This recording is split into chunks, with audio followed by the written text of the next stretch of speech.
Hello and welcome to the European Resilience Initiative Center video podcast. Today our guest is Casey Michel, who is a director of the Combatting Kleptocracy program at the Human Rights Foundation. He is an analyst and investigative journalist who works on topics of kleptocracy, dark money, foreign lobbying. He is also an author of a book, American Kleptocracy, and his next book, named Foreign Agents, is coming in August. Welcome, Casey.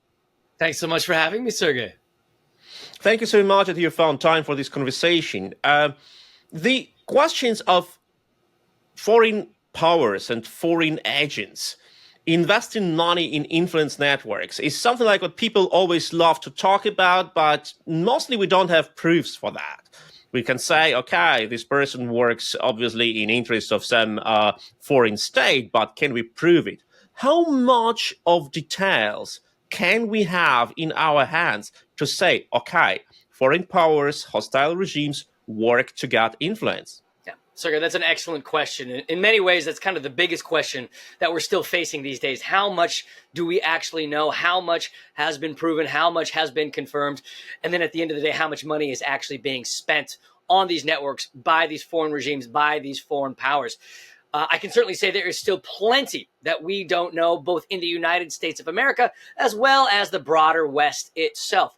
Much of that is because of the lack of regulation, the lack of required transparency, and the lack of disclosure for so many of these networks across so many industries. Actually, just earlier today, I was writing a separate article for British audiences calling for further transparency into the United Kingdom's foreign lobbying sector. That is only one sector in one country among the many sectors, the many countries in the democratic world that we know. These foreign powers, these malign powers, places like Russia, China, Iran, and more, have been targeting for years, and of course setting the example for other governments, other dictatorships elsewhere, places like Rwanda, places like Azerbaijan, places like Venezuela, so on and so forth. You know, there are so many different areas that I would love further insight into, certainly further transparency into, but I will say, all of the questions that we still have, we have made in the past few years, certainly in the past decade or so, we have made clear progress. We have made, in many ways, remarkable progress, not only in understanding the issue in and of itself, that is to say, the funding of malign networks out of these dictatorships in democracies to end up affecting Western policy itself, not only in terms of understanding the scope and the scale of the program, but actually enforcing the rules that are already on the books, and even passing or at least discussing potential solutions that are further afield, solutions that need to be passed if we're ever to get a grip on this. And I'll choose just one example that I have focused on my end in the past few years, and that is very much the subject of my next book, Foreign Agents, which comes out next month. The title of that book comes directly from the United States of America's Foreign Agents Registration Act, which is the single piece of legislation, certainly that I argue and that others have argued as well, shines more light, brings more transparency to the foreign lobbying industry in the United States of America. And again, this is just one country, just one industry, but it is a multi-billion-dollar industry. And these are the individuals, these are the firms that act as direct mouthpieces for, direct handmaidens for, in many cases, the best friends of those dictatorships in Beijing, in Tehran, in Moscow, and more. These are the lobbyists on the ground in Washington, D.C.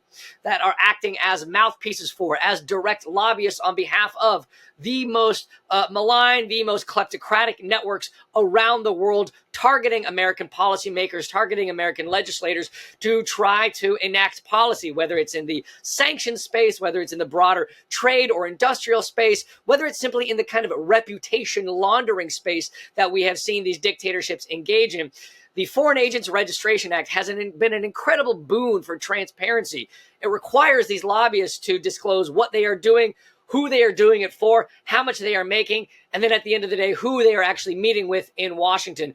And that one piece of legislation has provided incredible transparency and incredible insight into how these networks, these kleptocratic dictatorial networks, are operating and how they are targeting, again, just in one country, but certainly an important one in the United States of America. And I would love to see that replicated across the West itself.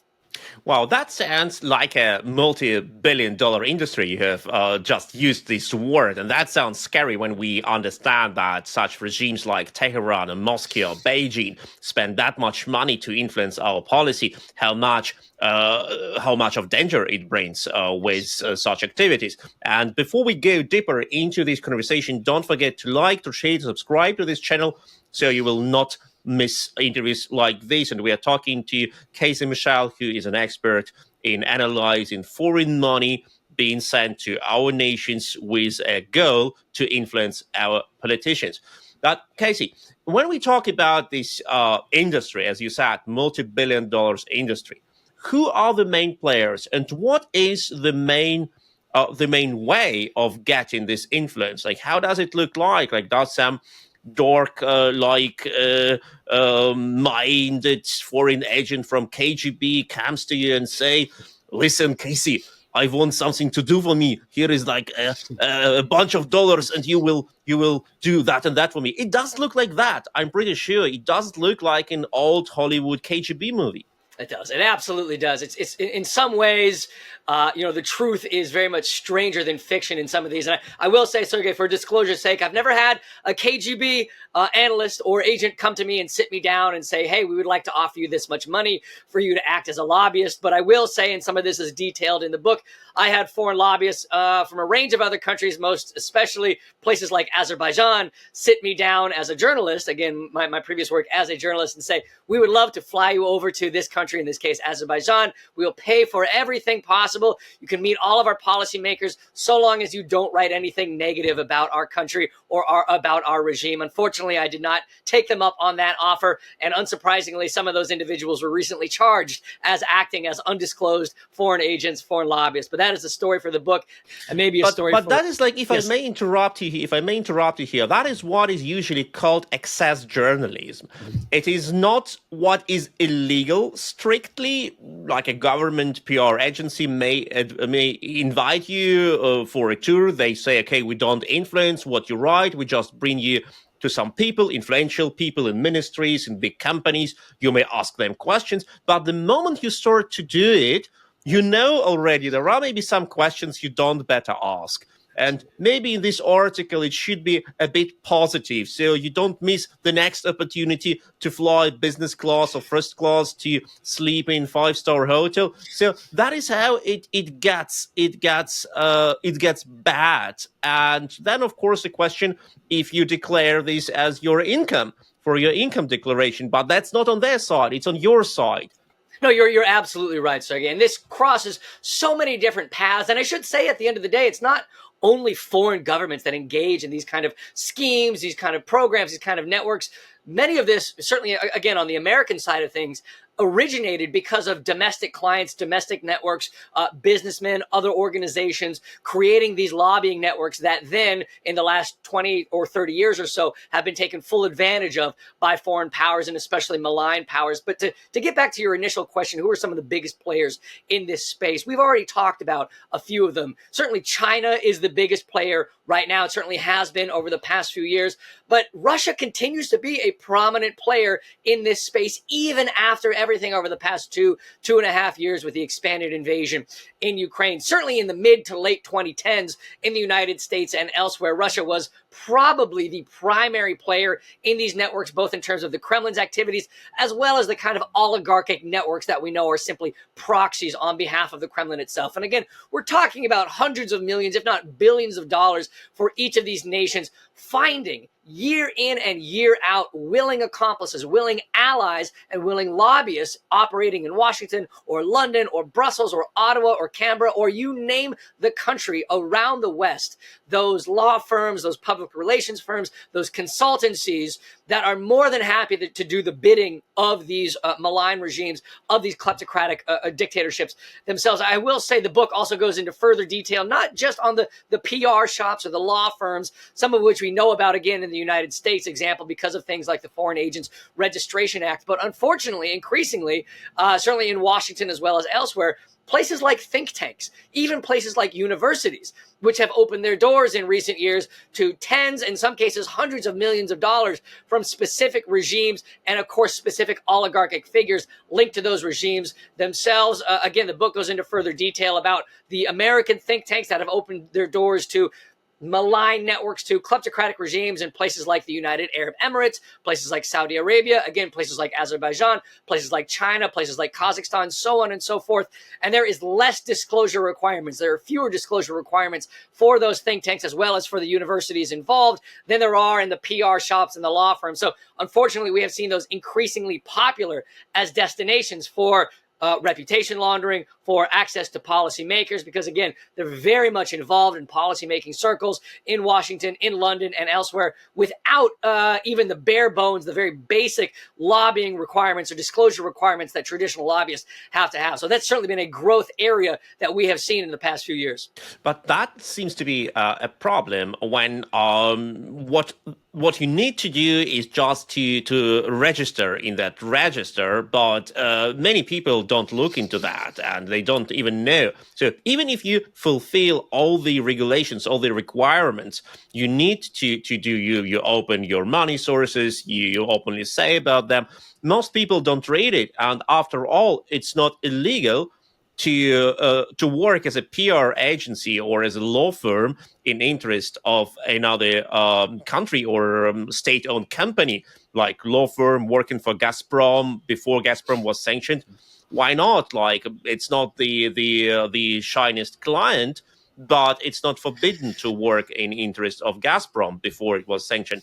So how can we say that we are safe from this influence when foreign hostile regimes strategically invest their money into influence programs, and that means that they have a plan what they will do next year, in 2 years, in 10 years, buying practically our influencers? Yeah. So I don't know that we can say we are safe from these networks. Certainly, I don't feel safe. As someone who covers this for a living, deals with this day in, day out.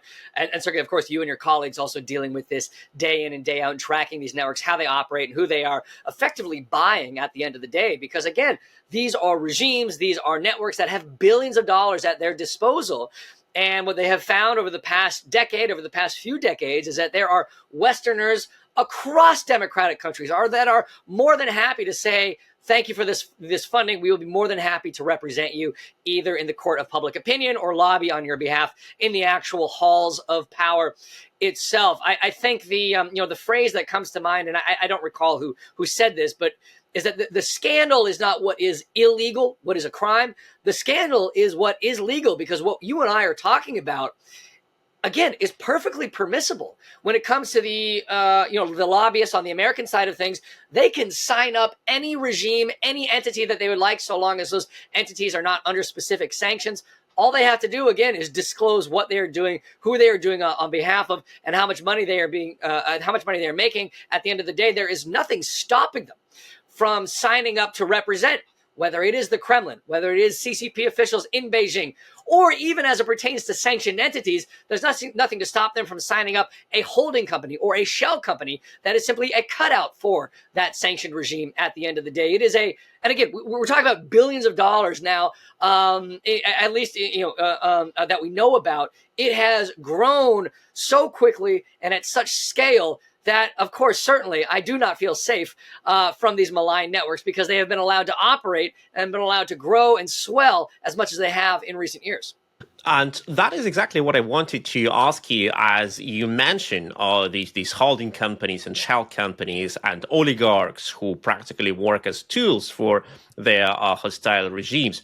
We have seen a lot of actions by allegedly private persons who just like super rich and who originate from Russia, like who install the fellowships, who install think tanks, who install some institutions, round tables, some platforms. In Germany, we have, for example, we used to have it for long years, Dialogue of Civilizations Forum, funded by Putin's buddy, Mr. Yakunin, who was the head of Russian state-owned railways and allegedly our intelligence officer.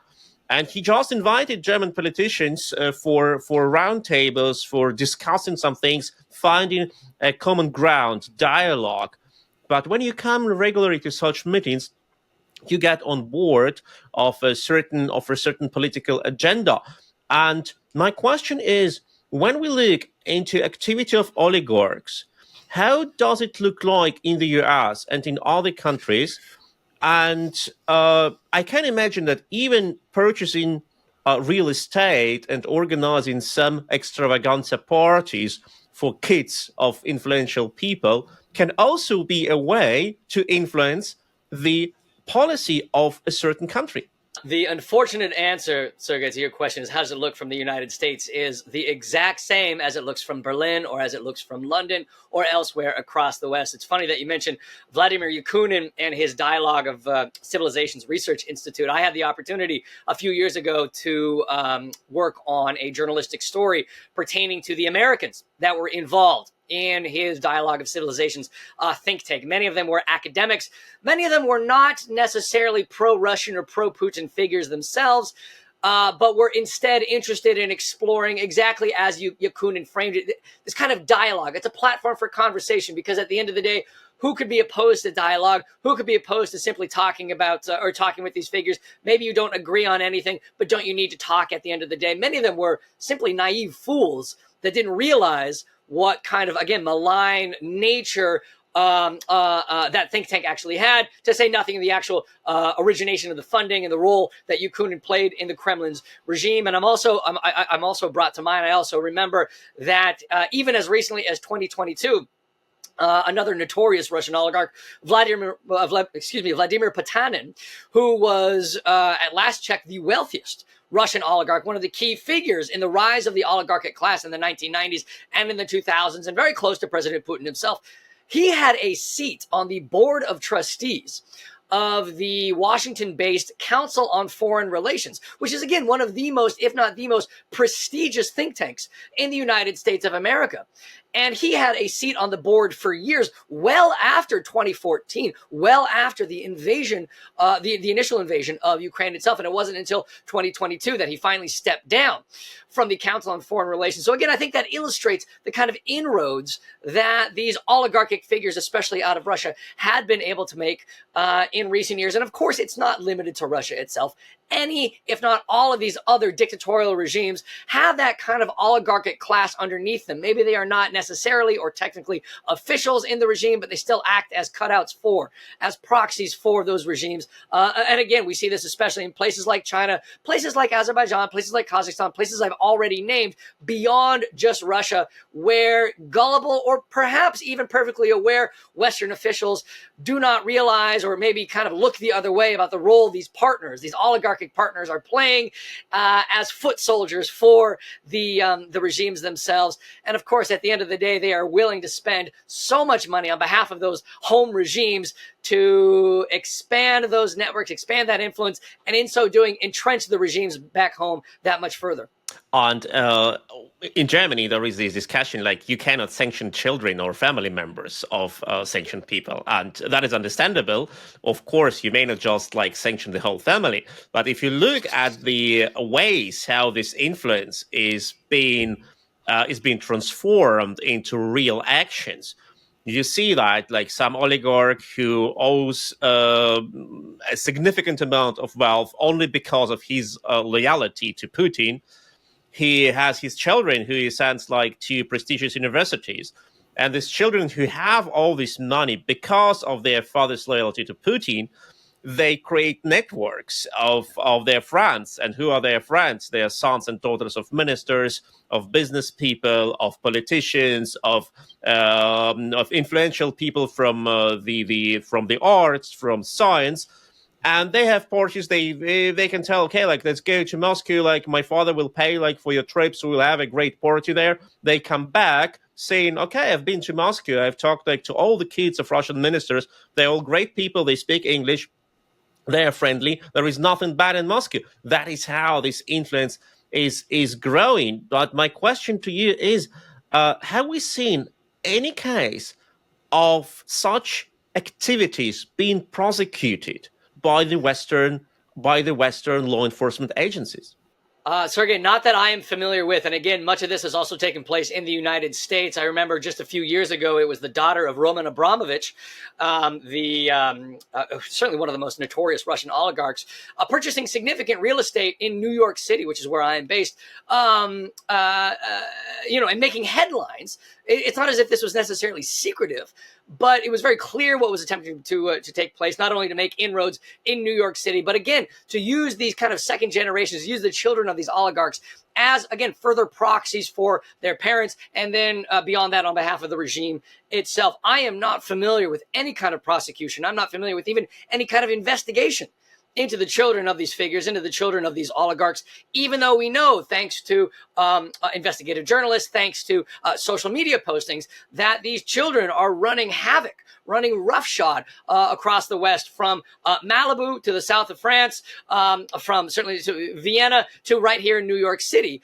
Over and over and over again, the family members of these oligarchic figures, and again, beyond that, the actual officials themselves, have had the doors of the West wide open to them for years and years and years, and they have taken full advantage of this. And I do suspect, because there's been relatively little attention paid to the family members, and especially to the children of these figures, that we have very little insight into how these networks are actually operating, what these children are actually doing, why they are doing that, who they are contacting, who they are organizing on the ground.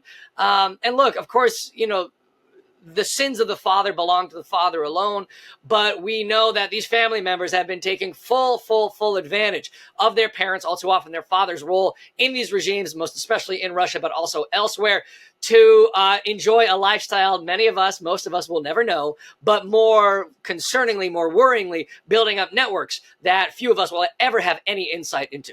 And we remember that, if I'm not mistaken, daughter of President Putin's press speaker, Dmitry Peskov, who is one of the most notorious advocates of Russia's regime, second best maybe only to Minister Lavrov himself, and press speaker of Minister Lavrov, Maria Zakharova, daughter of Dmitry Peskov, got a trainee place at the European Parliament with the full access to all documentation of the faction. And I would say, I don't think that it's a very good decision to have this person with this access in the parliamentary building. I would say, I have my concerns about it. Maybe something can go wrong here.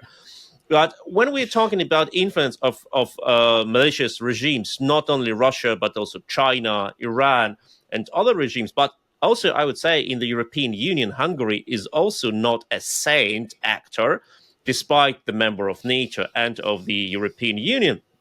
How much of influence of such networks do we observe during the presidential campaign in the United States? Well, absolutely. There is still cause for incredible concern as it pertains to foreign influence campaigns in the United States of America, and especially as it pertains to the presidential election itself. I'm not saying anything that I haven't written before. I'm not saying anything that's necessarily surprising, but the United States of America, in many ways, has never seen a figure like Donald Trump before, especially in politics, for many reasons, but most especially as it pertains to the kind of foreign financial entanglements that Donald Trump himself and the Trump organization more broadly brings to bear. Now, this pertains to regions around the world, whether it's places like Saudi Arabia, certainly whether it's places like Russia, or even places that people don't necessarily think about all too often, like the Dominican Republic, like Morocco, certainly like Hungary in and of itself, that don't get nearly the headlines that they deserve. But the Trump organization has financial interests around the world, including in many dictatorships that present all kind of concern as it pertains to how they will end up influencing the Trump campaign and Donald Trump's policies himself. And again, that's not even considering the kinds of levels and layers of secrecy as it pertains to shell company purchases in Trump organization real estate or in Trump hotels that we do not know anything about, that provides avenues we still have very little insight into. There is still concern, however, of course, as it pertains to the Democratic side of things. We know President Joe Biden's son has participated in a number of foreign lobbying networks out of places like China, out of places like Romania, that provide all manner of concern themselves. this is not a partisan issue. This is very much a bipartisan issue. And at the end of the day, the foreign lobbying networks involved have reached out to political figures and political forces across the political spectrum in the United States of America. It is extremely concerning, whichever way you look at it. It is extremely unprecedented, whichever way you look at it. I mean, if you had told me even as recently as 10 years ago that there would be overwhelming concerns about foreign financial entanglements for at least one presidential candidate in the United States of American presidential election, I would have been extremely surprised, to put it lightly. And yet here we are now, and it is remarkable just how much can change in 10 years' time. What is the reason for the fact that the broad audience just prefers to ignore it? We have seen that in the most swing states in the US, the questions which concern the public most are economy, abortion, and immigration. There is no such thing as foreign policy. There is no such thing as like wars worldwide. There is no such thing as, I don't know, cooperation or detainment or like deterrence of foreign hostile regimes. No, people are concerned mostly on domestic issues with a very local focus, and they just don't care if someone from a candidate's party participates in some lobbying groups, because the questions which these organizations lobby, they don't concern like abortion or immigration or other issues which are important for the audience. Isn't it something which these regimes just exploit, the unwillingness of the voters to look into that? It is an unfortunate reality that, exactly as you say, the concerns about lobbying networks, the concerns about foreign financial entanglements, the concerns about all of this having an effect on American foreign policy, to say nothing of the actual on-the-ground effects in places like Ukraine, or even if we look a little bit further into the future, places like Taiwan or potentially even South Korea. Again, American allies around the board. It is worrying, it is concerning, it is unfortunate that that does not play more of a role in voters' decisions, certainly in voters' priorities right now. I mean, I suppose I would say, to the voters' credits, or to speak on their behalf, the economy, 9 times out of 10, is going to be the most prominent concern in any election, whether it's presidential, whether it's midterm. It is the rare election in which the economy is not the overriding interest. So in that sense, the 2024 election, certainly the presidential election, is not unique in that sense. But of course, the unique elements being that on the Republican side, Donald Trump, again, brings more concerning foreign financial entanglements, more concerning foreign lobbying connections than any other president we have seen in American history. And Sergej, I will say, it is funny that you and I are speaking here on, I believe today is the 18th of July. We're here, still in the middle of July. We're speaking as the Republican National Convention is still ongoing. Today is the final day of the Republican National Convention in which Donald Trump receives the formal nomination. Just a few hours ago, we had reports coming in. We had footage coming in from the Republican National Convention in which a gentleman who you may be familiar with, some of the listeners may be familiar with, may remember, a gentleman named Paul Manafort was spotted at the convention. Manafort being best known in the United States for running Donald Trump's 2016 campaign, effectively launching President Trump, or then candidate Trump, to the presidency. But most notoriously, Manafort also known for his work on behalf of Viktor Yanukovych in Ukraine, the pro-Russian, pro-Kremlin thug, autocrat, or certainly budding autocrat who was thrown out of power in 2014. He was Paul Manafort's best client through the early 2010s, and who Paul Manafort was working with before he worked with Donald Trump. Manafort himself was eventually convicted on foreign lobbying related charges, among a range of other charges. Unfortunately, it was then pardoned by President Trump in 2020, early 2021, and hasn't been seen since, until just a few hours that we were speaking, a few hours before we were speaking today. So it's funny how these figures pop up. I am shocked to see him, but I'm not necessarily surprised, again, because of the relationship he has with President Trump, as really an example, kind of an exemplar of the extremely concerning foreign financial links and foreign lobbying links that are still very much part of the Trump campaign and what could potentially be another Trump presidency. And you have already mentioned that many countries which try to have this influence, we just don't know that they do it. We had in Germany a scandal several years ago when Azerbaijan just bribed practically deputies of our parliament and offered them benefits which were way beyond the normal signs of respect or hospitality.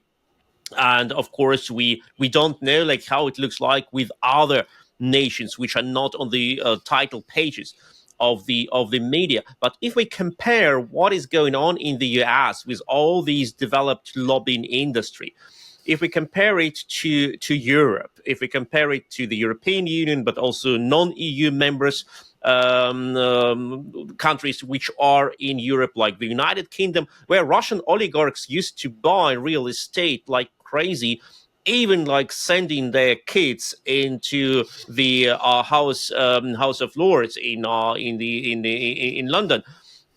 How does it look like there? Are there some defensive strategies being developed against this influence? One of my core arguments in many of the conversations that I've had, and certainly, Sergej, I recall the Azeri scandal in Germany. I recall the kind of the broader playbook of, as they described it, caviar diplomacy. And of course, more recently in Brussels, we've seen Qatargate in terms of many similar processes of bribing MPs and MEPs as well. So certainly the Europeans, certainly whether it's in Brussels or Berlin or elsewhere, are no stranger to these kind of lobbying scandals themselves.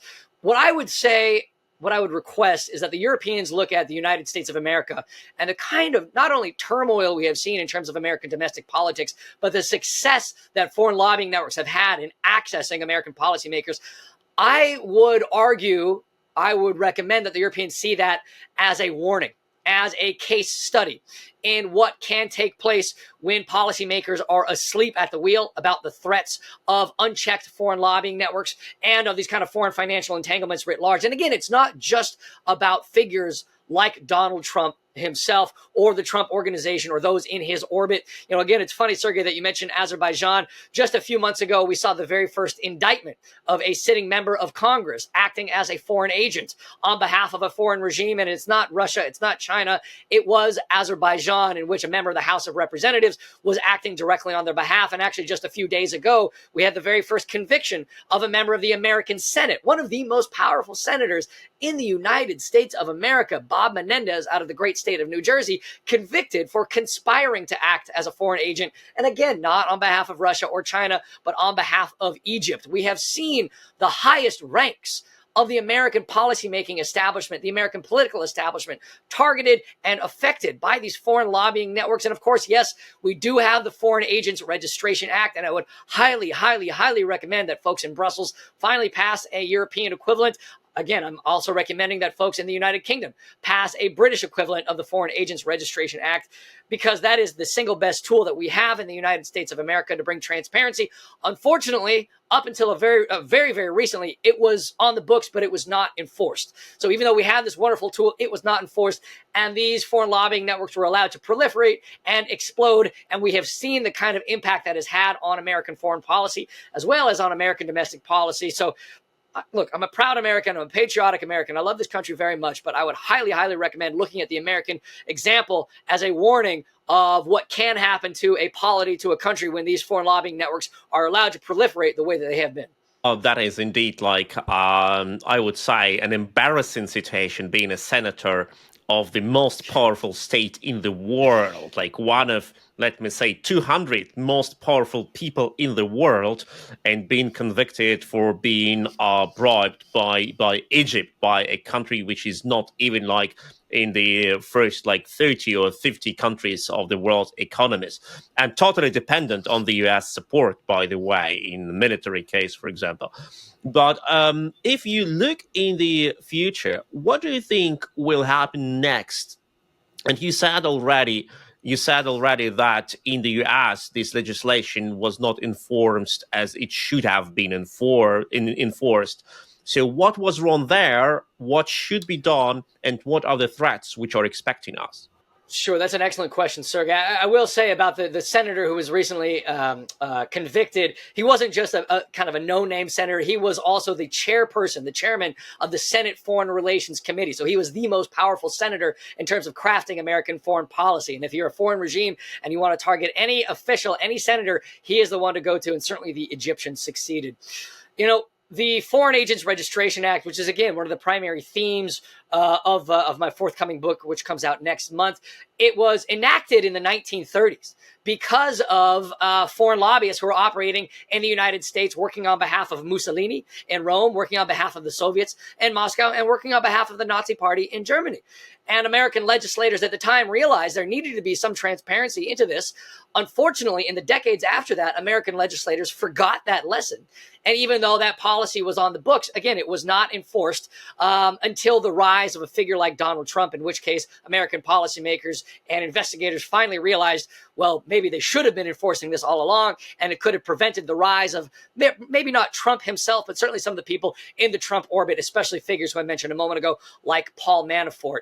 It has been wonderful to see the prosecutions since then. It has been wonderful to see just how effective the enforcement has actually been. And really, in the last few years, we have seen unprecedented levels of transparency into these foreign lobbying networks and into what these regimes are doing with these foreign lobbyists themselves. So one of the clear lessons is not only that you need legislation like this on the books, but you also need to have it enforced. You need the investigators to be funded. You need to have eyes on this at all times. And I would say, in addition, one of the clear lessons is that anyone, any American journalist, American investigator, any German investigator, any German journalist, anyone around the world with access to a computer can go online to the American Department of Justice website and look through this Foreign Agents Registration Act database. The more eyes on this, the more researchers looking into this information, the better. It is a phenomenal resource to look at what regimes and governments around the world are doing with these American foreign lobbyists. And again, why it is necessary for the United Kingdom to have their own variation of it, the European Union to have their own variation of it, certainly the Canadians as well to have their own variation of it. The more of these kinds of pieces of pro-transparency legislation we can see, the better. I will say, just as a final comment, Sergey, you asked me what I expect in the years to come. I expect to see more scandals. I expect to see more politicians targeted. I expect to see more revelations of higher up politicians, not only in the United States, but certainly in Europe as well, targeted, bribed, pocketed by these malign regimes elsewhere. And again, in regimes that perhaps we're not even thinking about right now, whether it is in Gabon, whether it is in Sri Lanka, whether it is in Malaysia, you name it. These regimes are all learning from one another and realizing that these Westerners can be bought for very, very little money and can be done so extremely easily. And then beyond that, all these American and other Western firms are only too happy to help them. Absolutely. I can remember the case of with our German federal president, who's a former head of state, who is the head of state over the federal chancellor.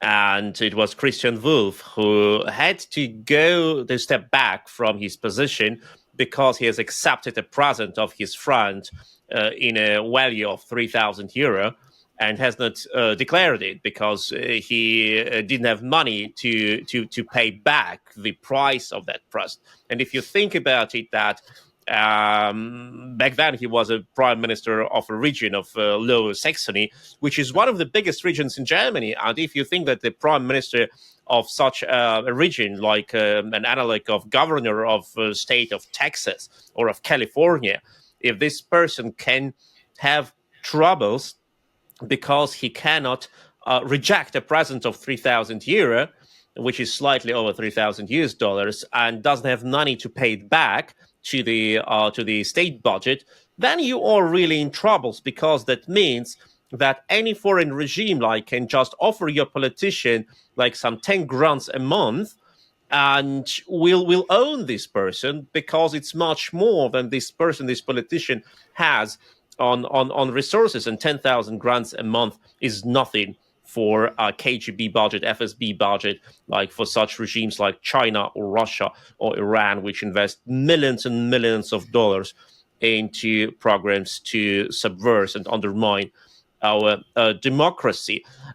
How can we deal here? What kind of protective tools beyond this registration list can we have? Because, like, okay, registration list is a wonderful thing, but it's voluntarily, and if a person really takes a bribe, he or she will not register, of course.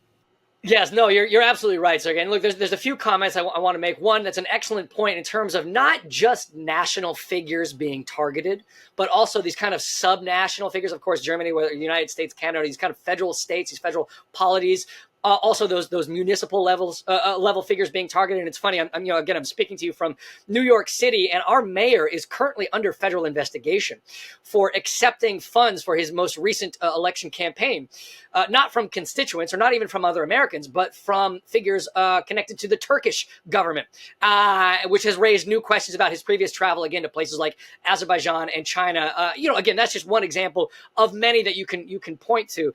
I mentioned a moment ago, yes, there's the registration, and yes, there's the transparency, but the investigative bodies have to be funded. They have to have the kind of political and public support to be able to pursue the questions and the investigations that they are undergoing right now. And of course, Sergej, I'm sure I don't need to tell you all of the concerns out of the German financial ministry about the lack of investigation into whether it's things like Wirecard, whether it's things like Deutsche Bank, you name it, these other certainly German institutions. But by no means is this limited to Germany or limited to the United States of America. You have to have the funding for these investigators so they can actually target, so they can actually go after, so they can actually investigate those figures and those networks that they suspect. And I will say, maybe it's my turn to ask a question of you, Sergej. My question would be, you've mentioned a few German politicians, and of course, it's also about learning examples, whether in the American side, the European side, learning from one another, best practices. I should ask you, Sergej, what is Gerhard Schroeder up to these days? Do we know where he is? Do we know what he is doing with himself? Again, as an example of just how easily some of these political figures can be bought by malign regimes. You know how to make a German person suffer. Just mention Gerhard Schroeder. But it's not only Gerhard Schroeder, I need to say. If we look at Europe in a broader perspective, we have such persons like Austrian Foreign Minister Kneisel, who now lives in Russia, working for Rosneft and praising Russian freedom and democracy in contrast to allegedly Western unfreedom. We have a French minister, Fillon, who also decided to go to Russia and to work for Russian state-owned companies. We have in Germany people who are well connected to Russian companies or to Russian businesses or to Russian national interests. Many of them are from the Social Democratic Party, which is a party of Gerhard Schroeder. Just think about nowadays, like the second person in the German state, because she's the head of the Chamber of Regents, Manuela Schwesig, Prime Minister of Mecklenburg-Vorpommern, northern region, who helped the Russians to establish so-called environmental foundation in their region to be able to help to build Nord Stream 2 gas pipeline. And everyone told her, don't do it because it's Russian tool to influence Germany. She said, I don't care. I will just have it anyway. But also in other parties, you have them in the Liberal Party, you have them in a Christian Democratic or Christian Social Party. You have them, and that is a problem because from the German perspective, there is, for many people until now, there is still no sin in siding with the Russians, as long it is only about business. But as we know, there is no such thing as only business if it is business with Rosneft or Gazprom or Rosatom or other institutions. So yes, of course, we can blame the Americans from our European perspective as much as we want for their connections to Moscow, like General Flynn flying to Moscow, dying with Vladimir Putin at the same table, or the president or the candidate for presidency from the Green Party doing the same and sitting on the same table with General Flynn. But in Europe or in Germany or in Austria or in Hungary or in Slovakia, we have the same, and we don't care. And Gerhard Schroeder is still a member of the Social Democratic Party in Germany, and he has never been expelled from the party. That is absolutely remarkable. And again, of course, I have no leg to stand on whatsoever as an American. I just mentioned a moment ago Bob Menendez, the senator from the state of New Jersey, who was, again, convicted of conspiring to act as a foreign agent, not on behalf of Russia, but on behalf of Egypt. He still has not resigned. Now, that may happen in the next few days, in the next few weeks, but, as we are speaking, we currently have a convicted foreign agent sitting in the American Senate right now. But again, it is not, and I think, we've been kind of making this point throughout, it is not just one country that has been targeted. It is not just Germany. It's not just the United States. It is the West around the board. We have seen scandals in Australia. We have seen scandals in the United Kingdom. We have seen scandals in Portugal. We've certainly seen plenty of scandals in places like Austria or Hungary themselves. And of course, Hungary now authoring some of the scandals themselves as these malign networks continue learning, continue adapting, and in many ways continue growing. And it is incumbent on us. It is absolutely important for us, Sergej, you, I, and those of us that exist and work and operate in this sphere to learn from one another, to implement the kind of lessons that have been successful elsewhere. If we are ever to beat back, ever to unearth some of these networks that have been burrowing into Western democracies for, at this point, decades, if we're ever to actually win this fight, we have to be continuing to learn from one another the kind of lessons that have actually been effective in the past. Absolutely, and that are inspiring words because, of course, the Russians, but not only Russians, Chinese, Iranians, and other regimes, they have invested a lot not only into spoiling our politicians, but also our academia, business circles, and other influential institutions. We know how they acted. We know how they invited people to their conferences. By the way, on our channel, you can also have a look at interviews with Natalie Vogel and with Olga Lautman. Both are experts in countering malicious influence. Have a look at the interviews about Russian malicious influence in Germany and in the United States. You will like them. If you like this interview, you will like them for sure. But first of all, remain vigilant and remain loyal to freedom and to legal procedures, and don't trust anyone who will tell you, okay, like I know how to make world better by signing a deal with Vladimir Putin because I went to Moscow and it was a fine trip there. Thank you. Casey Michel was our guest today. He's a director of the Combatting Kleptocracy program at the Human Rights Foundation. He's an analyst and investigative journalist. He's author of a book, American Kleptocracy, and his next book, Foreign Agents, is coming this August. Don't forget to have a look at that book, and don't forget, of course, to like, to share, to subscribe to this channel. Thank you so much, Casey, for having joined us for this show today. Thanks so much, Sergej. It was wonderful. Thank you so much, and stay strong, stay with Ukraine.